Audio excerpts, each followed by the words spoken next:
How much energy would vomiting 20% of the universe from your gut require? Yep, that's what we're doing today. And just so you know, it's probably more than you think. Hello internet, Jojo here, and I love Toriko. I love the series Toriko. It's really cool. And if you're not aware of the series, like I think you should be, you can think of it as a cross between One Piece, JoJo, and Cloudy with a Chance of Meatballs. It's quite intense and insane. Also, it's thoroughly entertaining. That being said, there are many things to calculate from the series. But of the thousands of different food, dozens of characters, and just strange feats, there's one thing that is just far and away above the rest. And that would be the main villain of the series.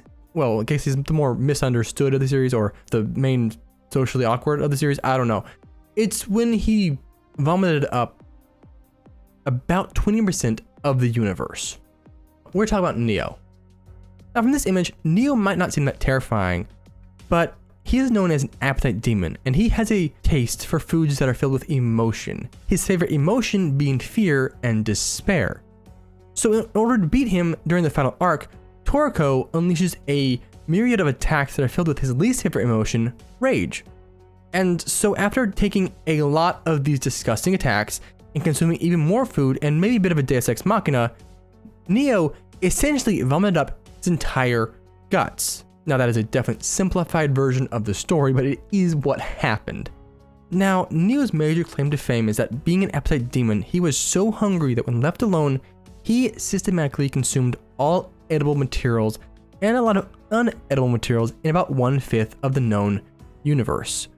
We know this because the actual universe of Toriko, the space, stars, and plants and animals and all that, is divided into 5 sections. The black section, the white section, the red section, blue section, and the green section.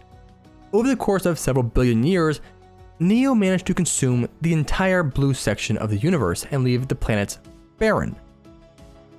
Now, because the world of Toriko is our own planet Earth, despite being far larger and much more populated with plants and animals, the universes should be the same. So there's about 320 sextillion planets in our world. Those should be the same planets in the world of Toriko, give or take. Assuming that each of these universe sections are roughly equal, the blue area which he consumed would have about 64 sextillion planets. Given that this is very specifically the gourmet universe, and food is literally the most important thing ever, I mean the start of the universe is literally called the gourmet Big Bang, so it's pretty important. We're going to assume that all these planets are inhabited and filled with plants and life and food, despite in the real world they would be pretty much barren, a lot of them at least. Because we only have our own real life Earth to reference, we have to use that as a starting point. So the total biomass of Earth, plants and animals is about 55 trillion kilograms, meaning that we need to multiply that by the number of planets to find that Neo vomited about 35.2 undecillion kilograms of stuff out of his stomach, which to be fair, is a lot. An undecillion is about 37 zeros. It's a lot. Alright, with that said, we don't know how far his vomit reached, and we know there was a bit of splash. But it is fair to say that some of the things he vomited did reach the edge of the blue section. We know this because what he vomited out is literally described as creating infinite galaxies, so this is definitely well within our range we're working with. The universe is about 8.8 sextillion kilometers in diameter, or about 4.4 sextillion kilometers in radius.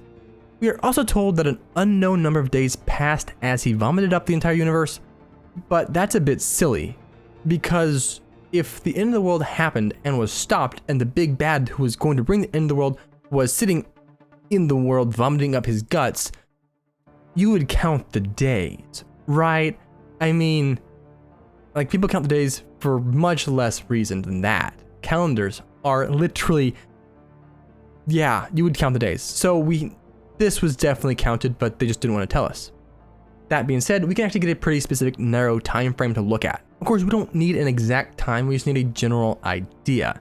So given that the rebuilding of the world seems mostly finished, and it was long enough for Ren and Toriko's wedding to be planned and their engagement to be finished, we can assume we're talking in the realm of several months. However, this cannot have lasted too long, as some of the ingredients on Toriko's full course meal go bad very quickly. After all, they are still food, and many of them cannot be gotten for decades. centuries, maybe even only a one-time thing in some cases. They're clearly not normal food, so I am willing to give them the benefit of the doubt and say they can last a couple months. All that said, let's call it 3 months, as that seems like a good number to use. Long enough for Rin and Toriko to have their engagement and plan their wedding, but not too long for the food to go bad. So, taking all these numbers, and we find that Neo Vomit reached the edge of the universe in 3 months. It would need to be moving at about 186 billion times the speed of light at its very fastest. Oh boy, this is gonna be a lot, isn't it? I can already tell. Taking the mass of the universe that he vomited and the speed at which he vomited it at, we discovered this feat had a kinetic energy, the movement energy, of about... Holy... I knew it'd be powerful, but this is insane. Because you can't see because I haven't put it on screen yet, this is a 5 followed by 76 zeros. I don't even think that actually has a name, because the energy to create or destroy a universe, the total mass energy of the universe, only has like 69 zeros. This is 13 million times more than the power to create or destroy a universe.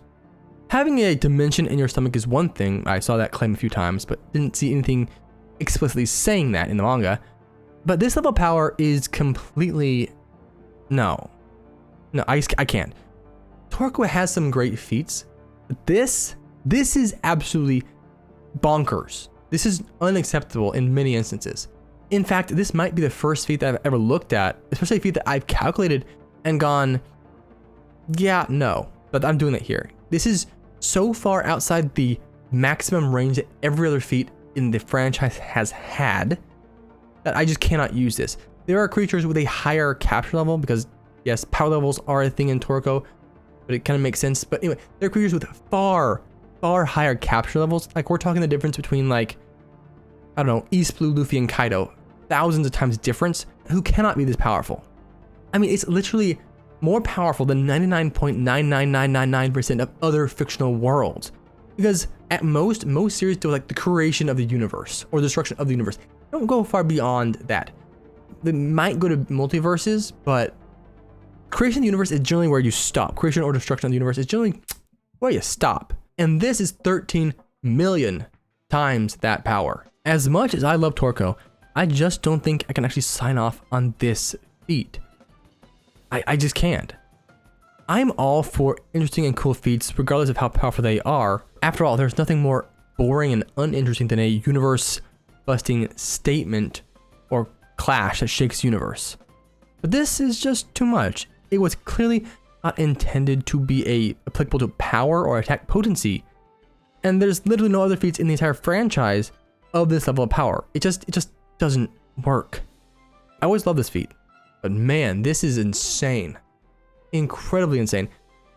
Definitely not intended. But that said, guys, thanks for watching. See you next time. JoJo out. Bye-bye. The world. What a glorious place. If the endless dream guides your restless spirit, seize it! Yeah, yeah, yeah.